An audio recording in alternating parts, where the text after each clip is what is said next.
Hey yo everybody, welcome back to Tavian's World of Reptiles. It is so good to see you all. If this is your first time to my channel, thank you for clicking on the video. If you enjoyed this video, hit the subscribe button and ding the bell so you get notified on future content. And if you are a returning subscriber, you rock. Thank you so much for watching another one of my videos.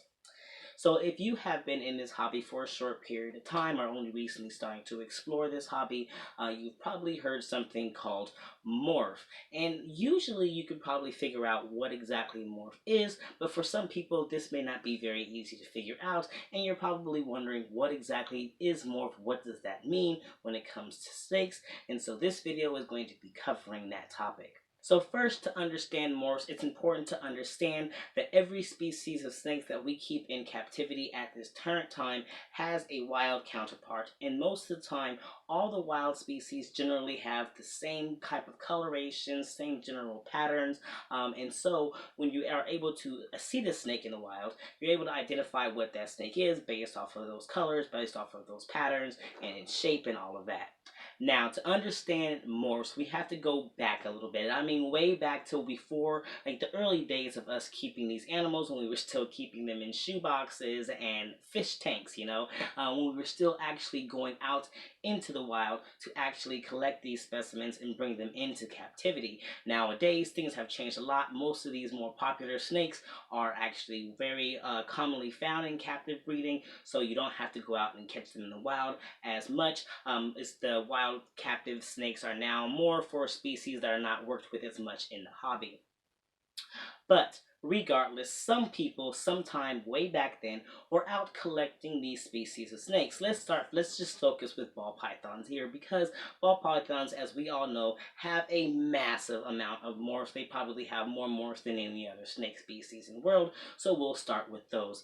Now, somewhere along the line way back when, people were out collecting wild ball python specimens, and some of those people found a few various different snakes that had some things that were not normal about them. So for instance, if you know what ball pythons look like in the wild, they all have that general like alien head shape thing going on with the alien eyes and all that, that same brown black coloration. Well, some people some people way back when came across some ball pythons that didn't quite look the same way as most of the other ball pythons that were collected. So for instance, it may have had some brighter coloring happening to it, like it was way brighter than the typical brown and black of most ball pythons, or maybe it had a weird pattern happening with its pattern shape, and so they decided to snatch that specimen up, bring it back into captivity. They looked over those weird little things for a while and then decided, well, I wonder what happens with the offspring of this particular snake get this weird little mutation. Like, will it get this weird brighter color? Will it get this weird pattern mutation? We'll find out. So they bred those snakes to some normal ball pythons, and they got a few babies that were normal, but then they did get some babies that actually ended up getting those weird mutations from the parents. And so, of course, those people were talking to each other, and some of them were like, oh wow, you found a ball python that's got a weird brighter color to it. Well, I've got this ball python that's got this weird pattern mutation. I wonder what happens if we put them together. And so that was done, and then boom bada bing, we now have this whole new snake that is still a ball python, but does not look like at all like a normal ball python, even further away from a normal ball python than its parents. For instance, this snake is now maybe way brighter, has this really crazy wonky pattern going on, and therefore it needs a whole new name to explain what's happening with this coloration and this pattern mutation, and thus we get our first morphs happening in the hobby. Now, of course, this continues to grow as those babies are grown, raised up, and then more weird funky snakes are maybe found in the wild, or other people have bred their snakes and found that they ended up breeding out some other little wonky funky snakes, and so those continue to get bred together, creating more and more and more color mutations and pattern mutations. And essentially we just started playing God and having a really great time. And some people don't actually like that term. Some people prefer to think of themselves as kind of artists or creators of living art, because for many of these snakes, they are just absolutely stunning and very much so like living art. And so we as humans continue to thrive in that and continue to capitalize on that. And now we have a huge, massive ball python market with hundreds upon hundreds of morphs, and most of those morphs haven't even been discovered yet. Now, morphs are obviously found in all various different species of snakes, corn snakes, milk snakes. Now, corn snakes could be a questionable one. I think a lot of people would say that most of the corn snake morphs that you see are more of hybrids, but that's a whole different topic for a whole different video, and maybe even for somebody else to explain, because I'm not very good about genetics. But the fact of the matter is, almost all the most of the species, I'm not going to say almost all, but most of the species that you will find in captivity, you can actually find various morphs of. Now, it is important not to confuse morphs with different localities. I think this is something that can confuse a lot of people, because there are snakes that are of the same species but from different areas of the world, and have, because of that, different colors or pattern mutations, but it doesn't make them specifically a morph. It's more of a locality situation. For instance, I guess one of the best examples I can give for that is like a white-lipped python. We've got the southern white-lipped pythons, and then we got the northern white-lipped pythons, and we got one that has this really nice yellow contrast to it, and then one that has the white contrast to it, but they are both the exact same species, but because of where they're found, they look different. So it's important to not always do a little bit more research, because you definitely don't want to get your locality mixed up with what's a morph.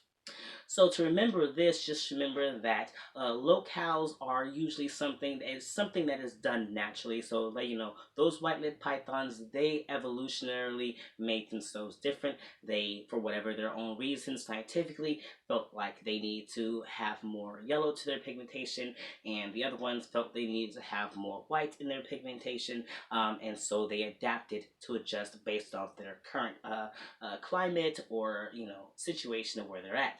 Now, morphs are all man-made. Yes, there's those initially found snakes in the wild that had those small, weird, random little ticks and more mutations in their colors or their patterns. But for the most part, a mass majority of the morphs that we are finding in captivity today were created by man's manipulating of those weird mutations found in the earlier wild-caught specimens. That being said, the morphs that exist in the world are all over the place. I'm not a huge person about genetics, so I'm not the one that's going to go too deeply into genetics with you.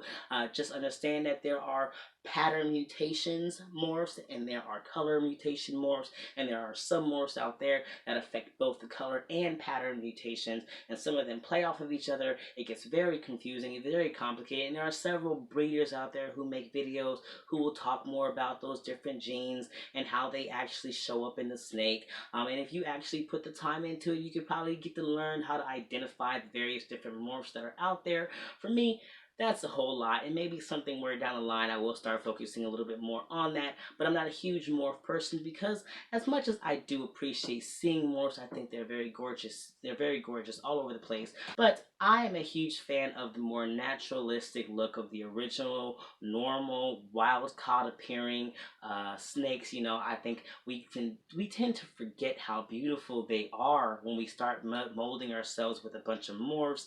We forget what the original beauty that drew us to those animals were way back then, and so I really appreciate a really good, just normal snake of its normal origin, like a normal ball python. Zeus is close to normal. He's got a little bit of a mutation to his pattern, as most of the alien head or the alien eyes that normal ball pythons have. He's lacking that, so I guess he is a reduced pattern mutation. But either way, he's still very much so like a normal, and I do think he's absolutely stunning. And I love the look of many normal looking snakes, normal pattern snakes. And as much as I love morphs, it's important to remember where those morphs came from and the original snakes that inspired us to actually start working with these animals.